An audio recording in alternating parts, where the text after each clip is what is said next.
Lenny, I'm wondering if you see any similarities between arrowheads and projectiles on the North American continent and maybe Africa or other continents? Yes, I have seen some striking similarities. There are actually, you're talking about the really small tools, there actually have some little Clovis types of tools from Africa that are similar shape, and I would assume from what I've studied in America are similar function as well. There's such a diversity that I've actually put together a display case here showing all these finger tools that were all ground and polished and used up from drilling, where all these tips can all show use wear from drilling. And there again you can see all the different types of different arrowhead types that are in there. So it wasn't just the biface points that were used for drills or a normal drill looking like tool that was a drill. There are also many different side notched and bases that look like a projectile type, but all these different types here are all used as drills irregardless of the different form. And when I study the thumbnail scrapers that a uniface is flat on one side versus the ones in the Americas, or the bi-pointed that a uniface in the Americas or in Africa, the Neolithics in Africa are several thousand years old. And I guess if someone wanted to sell some artifacts that were from Africa and say they were from North Dakota, there probably wouldn't be anyone that could tell the difference because of the similarities are quite shocking, and the finger positions and the areas that are worked out to fit the fingers are pretty much all identical. So the old, very old stone technology got carried down. I see very many perforator types of tools from Morocco that are similar to what's found in Peru and also in Nevada. The perforators seem to span all three areas in pretty much identical manufacture, and there again the same features are always there, worked out to fit the fingers, polished from the fingers, and discarded when basically short enough so that the user was running the fingers into the object that they were drilling. So the similarities of the technology used and the similarities of the different shapes and types of artifacts used is so, I guess just astonishing is the word I have to use, just because the finger positions are the same.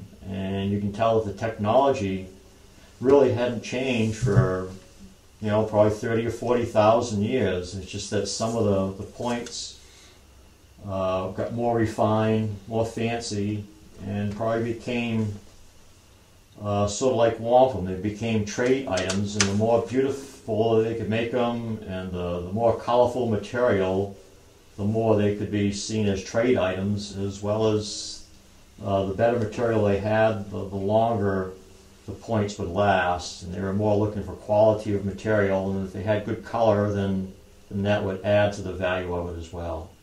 I think one comment that I would have is in 1605, when Champlain was in this area, he noted that there were no arrowheads in the area.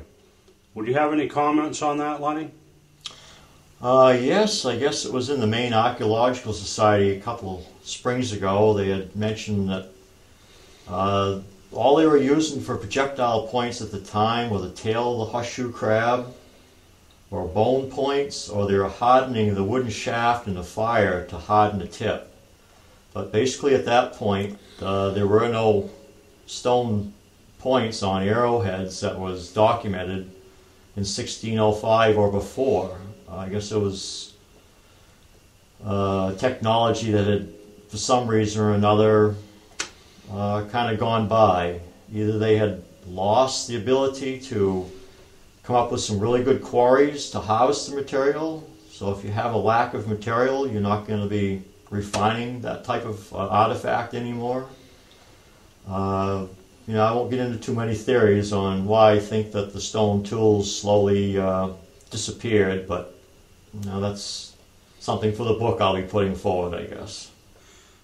Also, Lenny, I want to point out that I've also extensively studied battlefield sites out west.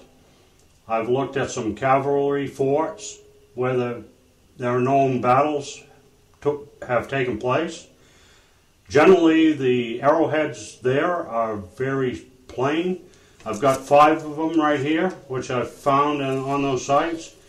You can see that they're just very easy to notch on a shaft. They don't take long to produce.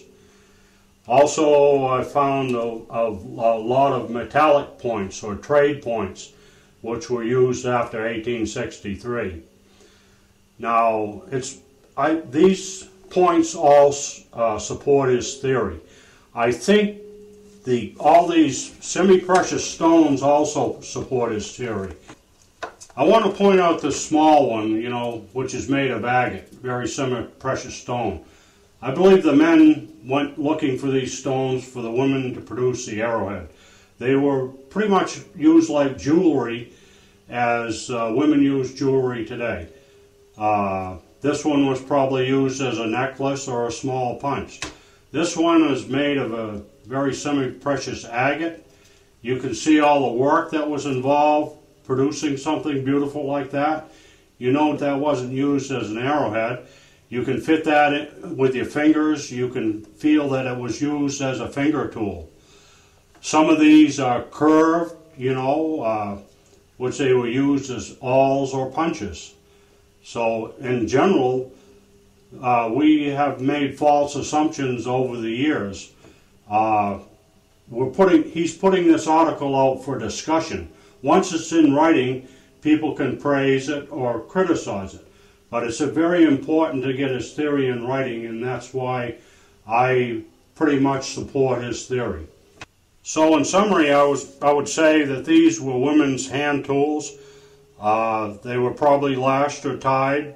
They could have been used as small knives, awls, scrapers, and when you look at it, it was a woman's toolkit that they carried with them everywhere they went. They probably were in small bags or lashed to their clothing. But it supports the theory, it supports Lenny's theory that these are hand tools and not projectile points. This is a typical flake. All 3 of these artifacts are from out west. But this is just a typical flake that they would have knocked out to use as a finger tool. There again, I coined the phrase finger tool because all we had to go by for was a hand tool. But tools used in the fingers should have some distinction. So I came up with the term finger tool. This one is about the most common that they were knocking out. It has all the features to help them advance on to more modern flaking procedures. It has a central ridge coming down the middle and beveled on both sides. On the opposite side, it has a typical flat side where the thumb would fit, and this one is quite concave as well. There again showing that it wasn't any kind of projectile. And there again, it fits in the fingers in both directions. You get your flat side for your thumb, and the fingers go on either side of the tall ridge, just like they do on the thumbnail scrapers. You got a tool that works in both directions, and just like a ulu, as I was describing earlier, the woman's tool, this is a great cutting tool on both sides as well, and it fits the fingers in all 4 directions. Talk about a Swiss Army knife. You can't get a more functional tool than a scraper that's going to work for you in all 4 directions. Actually, this is a scraper and a cutting tool, I would assume. Then you get on to a piece of red chert, a jasper. That actually is what they call a thumbnail scraper. It has a lifted, sharp nose or edge on it that was purposely knocked up for scraping. And there again, this one has a central ridge, but it's off to the side a little bit, which is going to help further elaborate on my theories that the biface tools that had bevels on the edges, the bevels were there again for finger positions. And this one is flat on the bottom, the central ridge, and the fingers fit on either side, and you have a thumbnail scraper. So when those got short and dull from use, and they've knocked it down, sharpened it several times, and they get short like this where the fingers are close to the work, they would just discard that.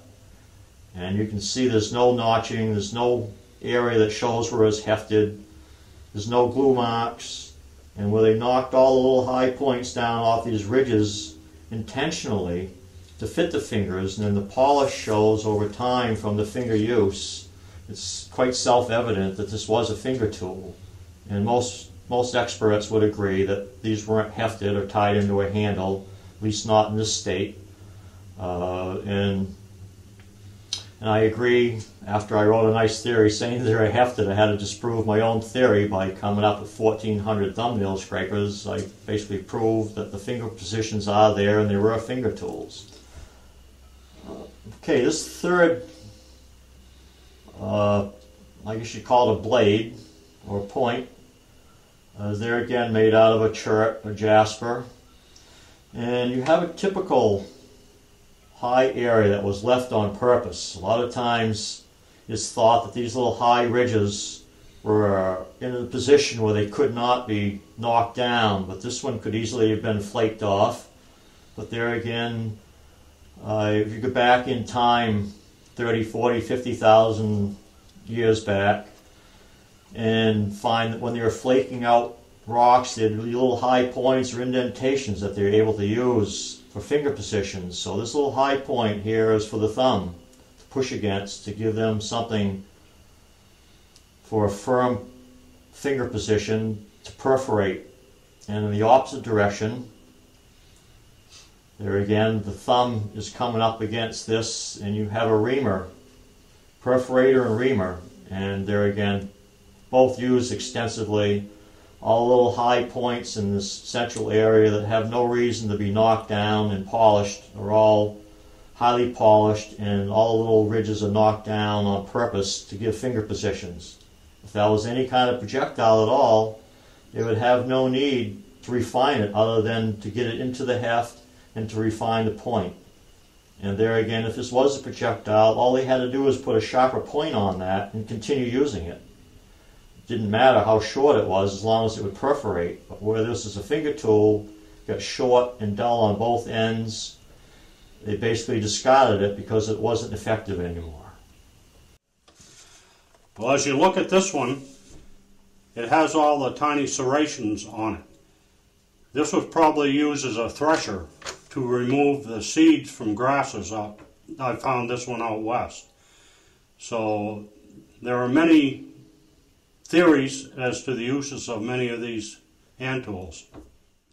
Yes, and I thank you, Woody, for your patience and your understanding in trying to help me bring forward a new, I guess you'd say, controversial working theory. But by me in the last several years helping you see what I've been seeing, you've been able to find the finger positions on these tools as well.